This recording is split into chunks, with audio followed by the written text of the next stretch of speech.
Hello guys, जय Shri Ram, good morning. आज मोर 4 days हो गला ऑफिस रू छुट्टी रविवार मैंने 4 दिन कंप्लीट हो गला। तो मुझे सका लेट रे उठली, लेट माने बहुत लेट हो जाता जोड़ा 9:30 पर हो जाता। मुझे उठिक छात पर बुल जाइए फ्रेश हो जाती। फ्रेश पर मोर हेल्थ ड्रिंक तापर मो ब्रेकफास्ट छाड़ी देती। लंच रे होता मोर खेचड़ी जोटा जमा ही मत पसंद नुहे, बाध्य खायापाई कारण देह भल ना। तापर भी आज मोर मंगलवार माने उपवास नुहे, माने मु वेजिटेरियन खाइबी।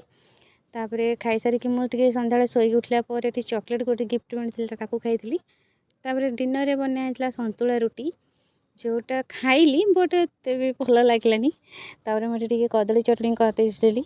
कदली चटनी माने ये चीनी पड़ो चटनी हम जोड़ा बढ़िया टेस्ट भी लगे। जदि को मैंने भी कदली चटनी कर रुटी साथ खाई कमेंट में निश्चिंत भाव मत जनइबे। तापर यहाँ मोर रातिर मेडिसिन मुझे खाई जहाँ भी ना मु पूरा अधूरा कारण देह तो भल निहाती दरकार से मेडिसिन खाई मुझे शुआपाई पड़े। जदि आज भिडियोटा आपको भल लगे लाइक शेयर कमेंट करने जमा भूलि रही। जय श्री राम।